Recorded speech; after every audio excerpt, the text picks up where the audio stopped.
Bonjour tout le monde. Oui, j'ai des lunettes, des fois je les porte parce que mes lentilles me font atrocement mal en ce moment, c'est un petit peu chiant, donc voilà, j'ai des lunettes. Est-ce que c'est le débat de la vidéo? Non, passons à autre chose. Et j'espère qu'il n'y aura pas trop les reflets de la lampe sur ma gueule et dans les lunettes, j'espère que ça va pas trop se refléter. Oui pardon, je sais qu'on voit que ça promis, ça n'arrivera plus jamais sur cette chaîne. Bref, vous n'êtes pas sans savoir que les Césars du cinéma français auront lieu dans quelques jours maintenant, et j'avais envie de surfer sur l'actualité, évidemment, mais j'avais surtout envie d'en profiter pour vous faire découvrir des films. Vous savez que c'est quand même l'intérêt numéro 1 de cette chaîne, et du coup à la base je voulais faire mes Césars personnels, c'est-à-dire reprendre les catégories des Césars et vous donner mes gagnants à moi pour chaque catégorie, parce qu'à mon sens il y a quand même énormément d'absents de marques, et si je suis assez d'accord avec les nominés techniques, je trouve quand même que putain ça manque quand même énormément de variété, qu'on a encore, mais ça c'est pareil tous les ans, et on le répète à chaque fois, chaque année, 5 films qui se partagent tout et qui ne reflètent absolument pas l'énorme variété et diversité du cinéma français, mais on le sait, hein, les votants, qui sont à peu près 4700, qui votent pour l'Académie, choisissent parmi 200 films chaque année, et souvent, ils choisissent parmi les films les plus populaires. Et c'est pour ça que la cérémonie n'est jamais vraiment,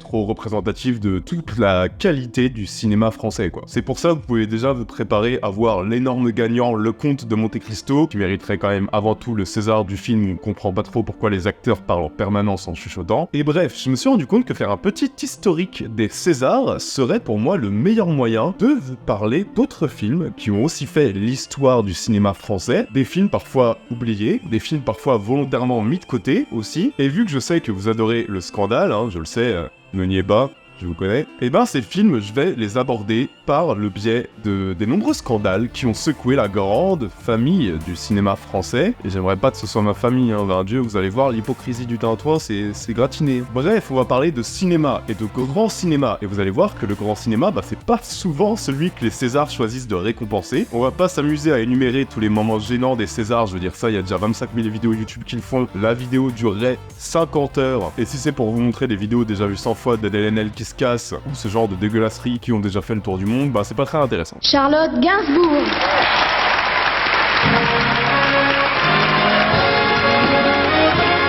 On va avancer. Les Césars, déjà, ils ont un gros défaut, c'est qu'ils doivent choisir. Et que ça va laisser forcément des grands films sur le carreau. Et il y a certaines années où c'est ardos. Regardez les nominés pour l'année 1981 au César du meilleur film. Le Dernier Métro de François Truffaut, Loulou de Maurice Pialat, Mon oncle d'Amérique d'Alain Resnais, Sauf qui peut la vie de Jean-Luc Godard. Boum! Regardez les nominés au César du meilleur acteur, mais c'est quand même assez énorme. Maintenant, imagine que tu as un vrai bon film qui soit sorti durant l'année des Césars 1981, comme par exemple Le Voyage en douce de Michel Deville, ou même Le Rebelle de Gérard Blin, qui nous décrit comment un homme va complètement péter un câble contre le système. C'est des films qui sont quand même largement tombés aux oubliettes. Pourquoi? Parce qu'ils sont arrivés à une année où t'as Truffaut, Godard et Pialat et Demy qui décident de bombarder le cinéma français en même temps. Et bon, ça c'est un exemple, et vous allez voir, et je vais m'y attarder plus en détail et plus en profondeur, il y a des oublis qui sont parfois quand même assez scandaleux. Des palmarès improbables, par exemple en 1984, où un film a tout raflé. Dans ce film, on a le droit de le trouver sympa, et c'est loin d'être grandiose, et je pense qu'on sera un peu tous d'accord pour le dire. Ce film, c'est Les Ripoux. Vous seriez pas en train de nous faire une petite crise de parano? Mais je vous jure qu'il y a 2 flics qui nous suivent toute la journée. Qui vous dit que ce sont des flics? Je les sens. Les Ripoux, ok, voilà, comédie policière plutôt marrante et assez inoffensive, mais surtout énorme succès populaire avec près de 6 millions d'entrées. Et il est sorti pendant une année de dingue pour le cinéma français. Parce que par exemple, on a un Léos Carax qui arrive et qui fait tout péter avec son premier film, Boy Meets Girls. On a aussi par exemple La Diagonale du Fou, qui est un thriller politique complètement génial et impitoyable sur fond de jeu d'échecs. Et on a aussi un autre film sur lequel je vais m'attarder, complètement incroyable et complètement snobé par l'Académie, un film réalisé par Raoul Ruiz, qui est un grand cinéaste franco-chilien, qui a franchement une œuvre assez impressionnante et qui a été snobé toute sa vie par les Césars, et là, il réalise La Ville des Pirates. Ce film, c'est une véritable expérience, qui est d'ailleurs dispo en intégralité sur YouTube si on cherche un peu. Un film qui est baigné par un surréalisme poétique et qu'on pourrait bien interpréter comme une sorte de relecture de Peter Pan. Un film qui se déroule sur une île mystérieuse où un enfant étrange, un enfant hyper mutique, vient de décimer sa famille et s'enfuit de chez lui. Sur l'île, dans sa fuite, il va rencontrer Isidore, qui est une servante qui est bien plus vieille que lui, et peu à peu, cet enfant va exercer sur elle une domination qui la pousse à avoir des visions complètement hallucinées et complètement morbides en fait. Et cet enfant assassin veut faire de Isidore sa femme. Et j'en j'en dis pas plus. De toute façon, cette ligne narrative, elle est jamais vraiment trop explicite. Elle se devine plus qu'elle ne se dit. Et ce qui compte vraiment dans ce film, c'est vraiment la capacité de Raoul Ruiz à te troubler, à te fasciner et à teinter d'une espèce de folie douce chaque personnage. On va faire s'entremêler les temporalités et les symboliques sans jamais nous perdre, hein, parce que le film peut compter sur un regard esthétique qui est franchement superbe et qui est son gros point fort.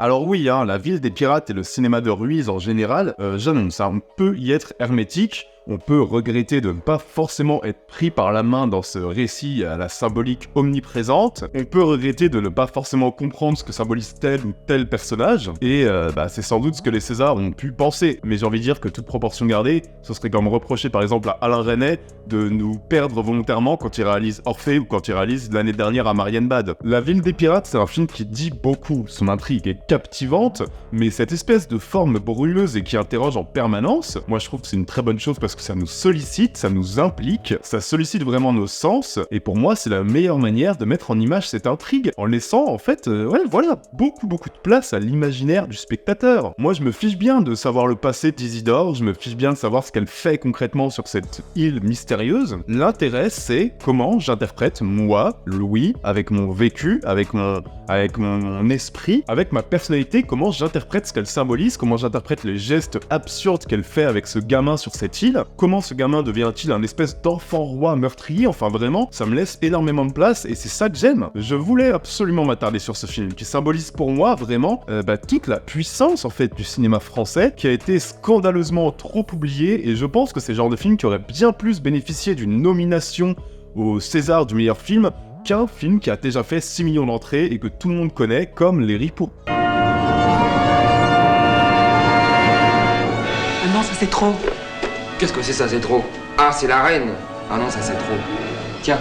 Et ça c'est un exemple, mais vous allez voir, les Césars ont vécu d'autres années un peu dingo, hein. Et là je dois m'arrêter sur une année de fou.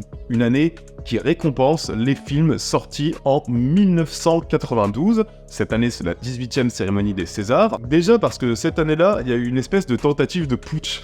Concrètement, un espèce de coup d'état à l'Académie. Parce qu'en gros, un mois avant la cérémonie, on va annoncer qu'en fait, pour que ton film soit éligible, peu importe si tous les acteurs sont français, peu importe si toute la production est française, si la langue parlée n'est pas majoritairement le français, il est plus nominé au César. Vraiment, il doit être intégralement en langue française. Par cette logique-là, par exemple, Emilia Pérez ne serait pas un film français. Et ça t'exclut direct certains favoris. Par exemple, cette année-là, il y avait Lune de Fiel de Roman Polanski, il y avait le superbe L'Amant de Jean-Jacques Hano, et donc ça dégage. Donc autant vous dire qu'il y a beaucoup de gens qui vont hurler, qui vont s'insurger contre cette nouvelle règle qui arrive vraiment quelques semaines avant la cérémonie, donc le timing est un peu foufou. Et il y a plein de gens qui vont démissionner de l'Académie des Césars, qui du coup vont faire genre « Non mais en fait c'était une blague, pardon, on annule tout ». Bref, ça c'était pour l'anecdote. Faut se dire que cette cérémonie, elle a été dédiée à Cyril Collard. Alors, qui est Cyril Collard ? C'est le réalisateur d'un film que vous connaissez sans doute de nom, hein, qui s'appelle Les Nuits Fauves. Les Nuits Fauves, c'est pas un grand film, les amis. C'est un film qui est formellement très pauvre, c'est un film qui est assez mal rythmé à mon sens, la faute à un montage franchement hasardeux et à des vraies questions éthiques et morales qu'il ne traite jamais. Par exemple, il y a un moment, on nous présente quand même comme un pur acte d'amour un mec séropositif, il sait qu'il l'est, qui va coucher avec sa partenaire sans la prévenir et sans se protéger. Et ça, le film le décrit comme étant un acte d'amour charnel intense. Bon alors, ok, si tu veux. Mais moi, si tu attends de moi que je comprenne ton personnage et son action, il faut qu'il soit développé, quoi. Il faut qu'il soit nuancé, il faut que je comprenne ce qui se passe dans sa tête. Ce que le personnage est censé transmettre, le film échoue complètement lamentablement à nous le donner, on comprend pas quoi. Et puis voilà, en termes de mise en scène et de réalisation, c'est un film qui n'a pas grand chose à apporter, c'est une mise en scène très illustrative, hein, franchement. Mais c'est un film qui parle de bisexualité et qui parle du sida, évidemment. C'est le sujet principal. Et Cyril Collard, il est atteint du sida, il est atteint de cette maladie. Et il y succombe quelques jours avant la cérémonie. Bon alors l'histoire elle est tragique, hein, certes, ça je suis d'accord avec vous. Et évidemment, les Nuits Fauves vont tout rafler. Ça va devenir le film qui gagnera... C'était un premier film, donc il va gagner le César du meilleur film et le César du meilleur premier film. C'est la première fois dans l'histoire que ça arrive. Et sous le coup de l'émotion, ok je comprends. Mais les amis, face aux grands films qui sont sortis la même année, mais cinématographiquement, mais c'est un scandale. Parce que des grands films français, on en a eu. On a eu L627 de Bertrand Tavernier, on a eu le grand mélodrame Indochine que personnellement j'adore, on a même eu Olivier sur un gamin qui disparaît mystérieusement et qu'on retrouve des années plus tard, qui a été Lion d'Or à la Mostra de Venise quand même. Mais on avait aussi un grand film un peu oublié qui s'appelle Le Souper, et les gars vous allez voir, c'est quelque chose.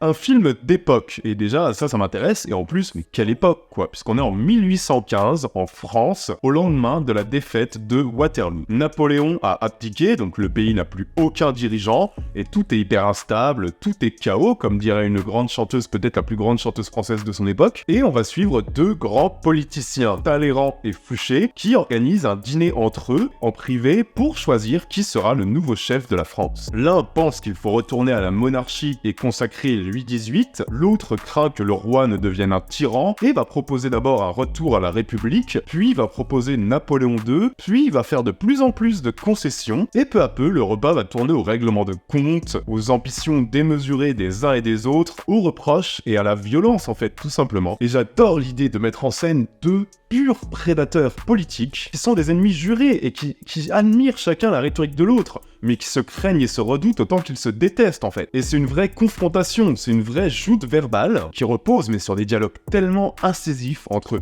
deux grands acteurs qui vont rivaliser d'ingéniosité rhétorique avec une écriture et des répliques, mais d'une justesse et d'une intelligence folle quoi. Et pourquoi tiraille-t-il encore? Parce qu'ils ne sont pas contents. Vous savez ce que c'est qu'un mécontent, Fouché? C'est un pauvre qui réfléchit. Une bonne police est là pour l'empêcher de réfléchir. Sur ce point, je vous suis.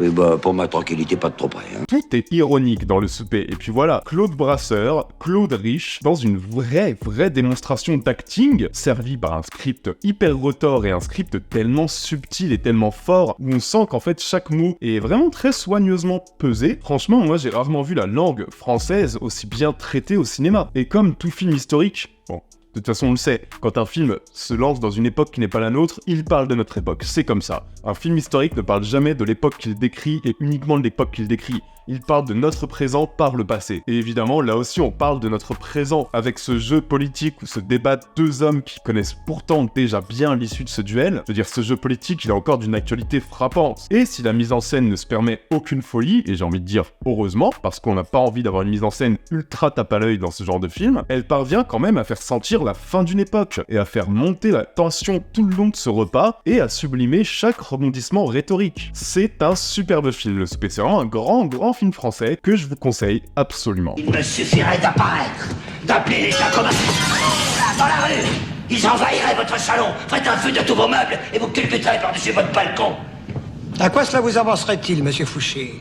Et il y a eu tant de films, les amis, il y a eu tant de films que les Césars ont mis de côté. Tant d'exemples, je pourrais faire 100 vidéos sur le sujet, vraiment. Sur le pourquoi du comment, franchement, je pourrais même faire un exemple très récent, c'est-à-dire l'année 2013. En 2013, on a quand même eu l'un des plus grands films français du 21e siècle, La vie d'Adèle. C'était l'année du superbe L'inconnu du lac. C'était l'année de La fille du 14 juillet. C'était l'année de Quai d'Orsay. C'était l'année de La Vénus à la fourrure. C'était l'année de l'incroyable film Le Passé. C'était l'année de la bataille de Solferino. Et vous vous souvenez qui c'est qui a tout raflé au César cette année-là? Eh ben, c'est le très inoffensif Guillaume et les garçons à table. Je pense qu'on a tous oublié ce film et heureusement, quoi. C'est quoi ça?